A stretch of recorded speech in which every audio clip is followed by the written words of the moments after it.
Hello and welcome to the Bearded Mystic Podcast, and I'm your host, Rahul N. Singh.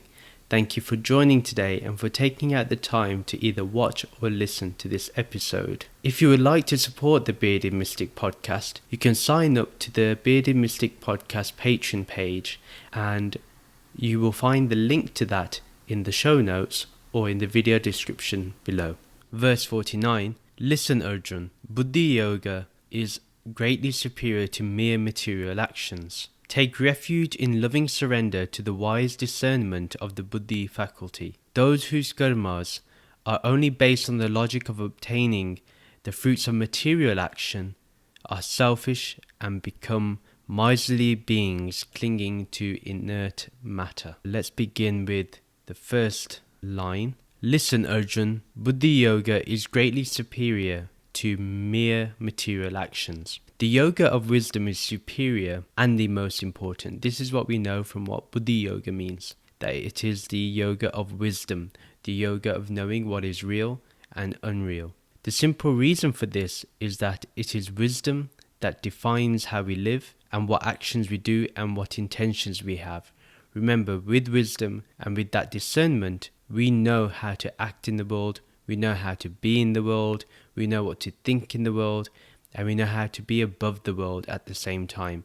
All this can happen simultaneously if we are able to truly imbibe the message that's been given by Shri Krishna in this second chapter itself. By utilizing our wisdom, we perform actions with discernment as we can check what is going on. By utilizing our wisdom, we perform actions with discernment as we can check what action is going to lead to happiness and joy, or that causes the least amount of harm.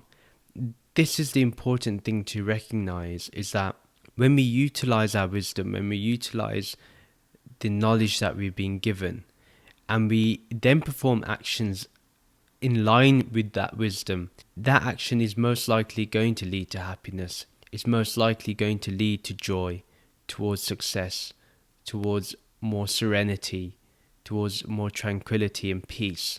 But say it's an action which could lead to some level of harm. That action will be the one that causes the least amount of harm compared to another type of action that is done without the wisdom faculty, without the wisdom utilized. So this is something we need to also understand. Every action that is done with the buddhi has the potential to always be transformative. Whatever is done in that wisdom will always cause a transformation.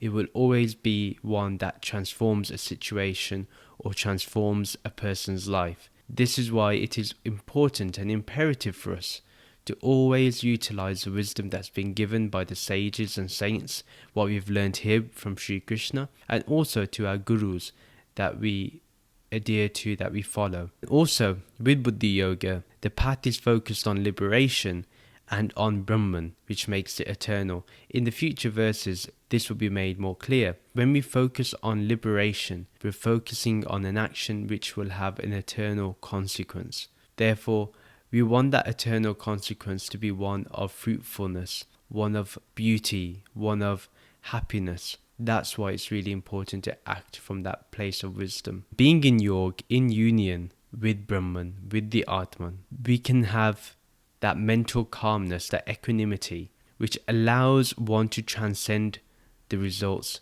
of one's actions. That even if this action that we've given is one that's going to help the world tenfold or 1,000-fold, even then, we do not ask for any reward apart from the fact that we can continue to act in such a manner. If there is going to be a reward, that's what we would like to ask for. We would like to ask that the wisdom we've been given, that is never forgotten. This is how we need to be. Mere material actions can be perceived as actions that are done just for material gain, like pleasure and power. As Shri Krishna has established earlier, if all we're going to be doing is actions based upon our ego, based upon the false identification that we are this body and this mind, then we're only going to be looking for material gain, like pleasure, power, and then success, name and fame. That's all we would be attaching ourselves to. And rituals, although they may focus us on the divine, it is mainly done for some material gain. There is an attachment to the results. It's normally based on this changing material reality. That's all we're looking for. If we're looking to do a religious ritual, it's so that we may get a better house, or there be peace in the house. But the people that provide the peace is yourself, is myself. We have to be responsible for that. No astrology can help you. No mantra will help you. No ritual will help you. You still have to face the situation. And yes, if you really believe in it, it may help the situation. But actually, it's more that when you know that there's been a ritual done, it actually creates an idea in your mind that you can now go through this. You can now go through that problem and not face big consequences. But again, this is based on fear. This is based on the mind, on the body, the attachment to those things. So this is why Shri Krishna doesn't want us to be attached to these things. He would rather that we focus on Brahman, the Atman, the Self, and the Self is always available to us. This Self is changeless, therefore eternal. This material reality that we see is changing, it's finite, it's bounded by time. The conclusion here has to be that we need to be in balance, we need to be without any attachment to the results of our actions, and keep the focus on Brahman, on the everlasting, eternal, ultimate reality. Shri Krishna, in the verse that we just read, he says that take refuge in loving surrender to the wise discernment of the buddhi faculty. The buddhi faculty is the evenness of mind, a balanced mind. And here it is guided that we need to take refuge, take the shelter of that wise discernment of the real and the unreal. Remember, the real is something that is changeless, that is eternal, while the unreal is that which is changing, subject to modification, subject to decay. It is born, it will die, whilst the real, the Sat, is everlasting. Because it's never been born, it can never die.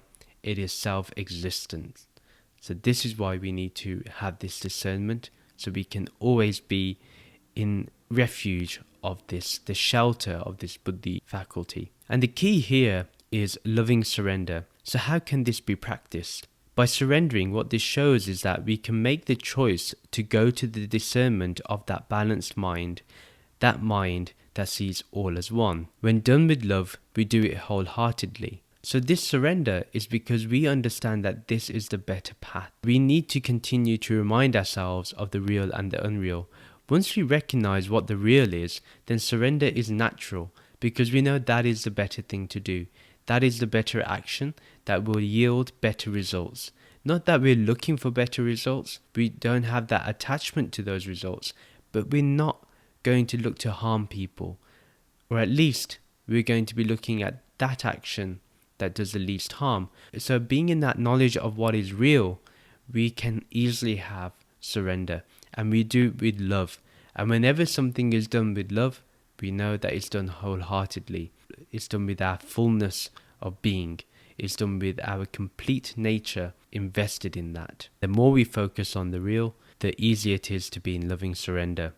We need to allow this to be our natural default position. Whenever we find ourselves in trouble, we go back to this wise discernment of the real and the unreal. And this keeps us away from the attachments and desires that lead us to remain in this changing world. Therefore, our mind will always be troubled at the slightest inconvenience if we continue to have attachment and continue to be fully invested in our desires. It's not that it's bad to have desires, it's okay, but do not be attached to them. You have a desire, let it rise up, then let it go. Don't think about it too much, don't be focused on it too much, because your main focus of life is liberation. Liberation has to be the ultimate goal for us, the ultimate outcome. The more we focus on this real, on Brahman, the more we stabilize in this wisdom. And this is the whole point. The more we stabilize in wisdom, the more there is evenness of mind, the more this mind is calm and collected. Then those whose karmas are only based on the logic of obtaining the fruits of material action are selfish and become miserly beings, clinging to inert matter. So we can establish here that the actions we do for material fruits like worldly success, wealth, prestige, power, influence, these are all selfish because you expect something and you expect an outcome of that thing, whether in society, whether in your home, with your parents, with your children. You expect something. These people here are called miserly by Shri Krishna. And why is that?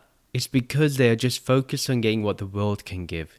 They aren't thinking of the ultimate. They aren't thinking about what will happen after death.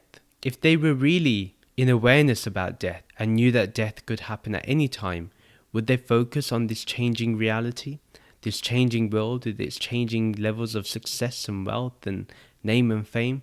Probably not. This is why Shri Krishna says when they have the ultimate available to them, why are they chasing material success? Why are they going towards this? Why do they just want material gifts? Why do they not want the ultimate? What we need to understand here is that the actions can be done with the focus on the real, and we can still receive the fruits of the material action. This is something we need to really deeply understand. You can enjoy the fruits of all the material actions and still be focused on Brahman. The material fruits will come towards you naturally, maybe because of your previous karma, who knows. But the thing is, you can still have Brahman in the foreground and receive everything in the background in terms of material success. And you can even have Brahman in the background and still enjoy the material success that is in the foreground. Because for that person, they are now in that state of balance, that evenness of mind. They are not going to be manipulated by mere things that are around them. Just remember,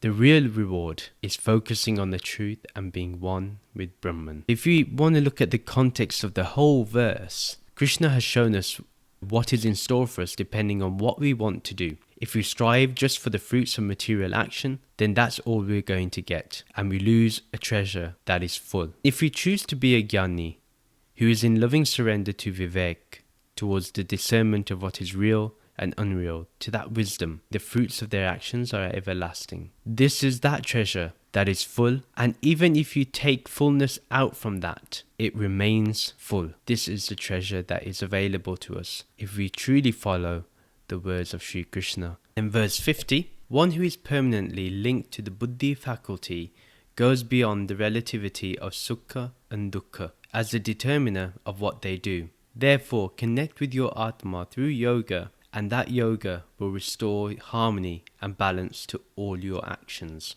So let's look at the first sentence. One who is permanently linked to the buddhi faculty goes beyond the relativity of sukha and dukkha as the determiner of what they do. This is fairly easy to understand, and this has been established in previous verses as well about what needs to be done. We know that we need to go beyond the relativity of sukh and dukh, meaning sorrow and comfort, pleasure and pain.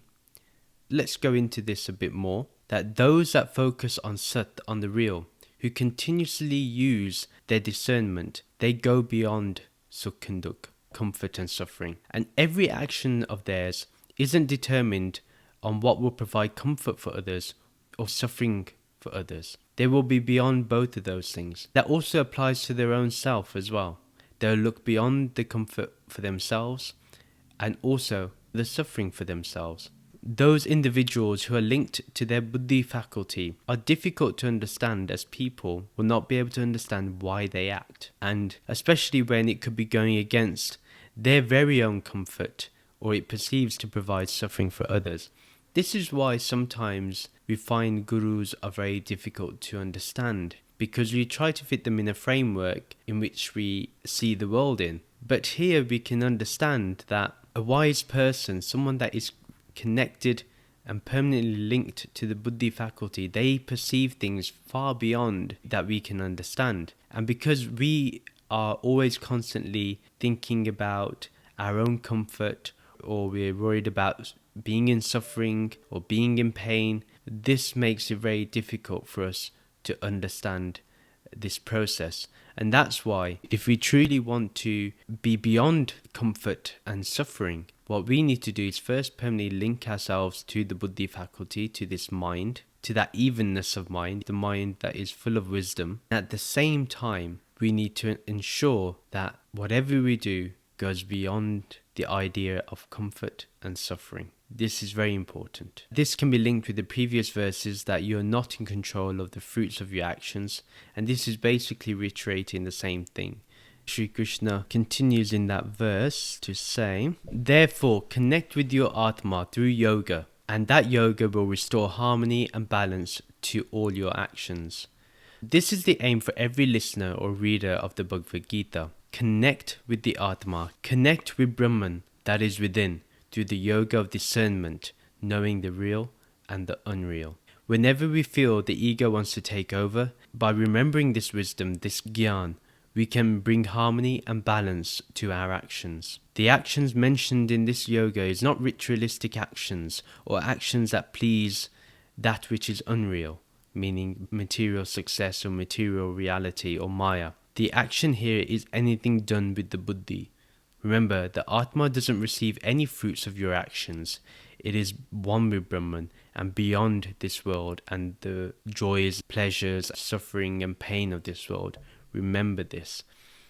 And your actions will always be balanced. They will never cause too much harm nor cause too much joy for you. And your actions will be towards peace, because only in peace can there be harmony. This is why it's important to understand that we need to continuously connect our Atma through that process of knowing what is real and unreal until we unite ourselves with the Atma. We will always be in that process of feeling pain and suffering, wanting our own comforts instead of looking towards getting moksha or liberation. If you look at the context of the whole verse, really it's a reminder to connect with your Atma, because that is what you are. This will always provide balance and the best outlook towards life. This is relatively difficult for people to achieve, but this is the simplest way to attain liberation and be self-realized. Verse 51, those wise yogis who always act in the discernment of buddhi yoga and who have released their attachment to the karma phal, results of their actions, and are mukta, liberated from the bondage to continued rebirth, their consciousness resides forever in that transcendental realm of mind where hunger is never felt again. If you look at the first sentence, those wise yogis who always act in the discernment of buddhi yoga and who have released their attachment to the karma phal, results of their actions, are mukt, liberated from the bondage to continued rebirth. Based on the previous verses, Shri Krishna is guiding Arjuna on what the result will be. Prior to this, Shri Krishna has been saying how important it is to utilize buddhi yoga and how important it is to not be focusing on the fruits of one's actions. We've established that, right? And that also now they need to focus on the wisdom of what is sat and asat. But here the result is clearly stated that that person who practices this will be mukt. They will be liberated from the bondage to continued rebirth. There is an understanding that if you are liberated, there will be no birth again. Therefore, you become the eternal. But continued rebirth means that you continuously go through that process of birth and death because you still believe in the unreal. You're still invested in the unreal. While you could be liberated if you understand what is real. Here, Krishna is telling us what the result's going to be. Some people ask whether reincarnation is true or not. For me, I look back at some of the things that I do, the conditionings I have, the habits that I have, the tendencies I have. Some of these things are unexplainable in terms of when I look at my parents. Some of these things don't make sense to me. Or why am I so different to my brothers and why are they different to me? For me, that means that there is some element of reincarnation, some level of continuation that occurs. Those are my reasons for reincarnation. But here, Shri Krishna is making it very clear on whether we want to be liberated or not. It is important that we release any attachment to the results of our actions. Shri Krishna considers these people to be wise and that they are the continuous practitioners of buddhi yoga. So just remember this, that to really be considered a devotee of Shri Krishna, this is what needs to be done. We need to be going towards mukti, towards liberation. We need to release our attachment to any results of our actions, whether they are pious or not pious, whether the actions are sattvic or not sattvic. We are to go beyond these things. Shri Krishna in the next sentence says that their consciousness resides forever in that transcendental realm of mind where hunger is never felt again. And this can be very tricky to understand, because Krishna is saying that the transcendental realm of mind, people would think of the Naam and Roop of Krishna, but this is not right. Then that means they've not understood the first word, transcendental. And transcendental means it is beyond name and form. You have to remind yourself always that yourself and Krishna have that same consciousness, and both are already residing in that transcendental realm. The difference is that Krishna knows it and you don't and I don't. Our journey is to know it just as clear as Krishna knows it. When we keep our focus unchanged on Brahman, we will never feel the hunger of desire again. That transcendental realm is our natural state, and it's not something that we attain, it's something that is always here. That transcendental realm is beyond blemish, forever spotless, and that is the character of a yogi. When you enter that realm of Krishna that he's been talking about, there is no such thing as joy, no such thing as happiness, no such thing as suffering or pain. It's a place of complete serenity and calmness. This is something you can experience even within your own mind, and it is as real as you want it to be. The context of the whole verse is that you concentrate on Brahman, transcending all the attachments that you have to the results, and you can go beyond the cycle of rebirth. You can be forever in that oneness and never have to come back onto this earth again. Thank you very much for listening or watching this podcast episode. A new podcast episode is uploaded every Sunday. If you would like to get updates and new videos of the Bearded Mystic podcast, you can do so by following any of my social media accounts, and they are in the show notes and video description below. If you can please rate and review this podcast, I sincerely would appreciate it. Thank you very much for listening. Take care. Om Shanti Shanti Shanti. Om Peace Peace Peace.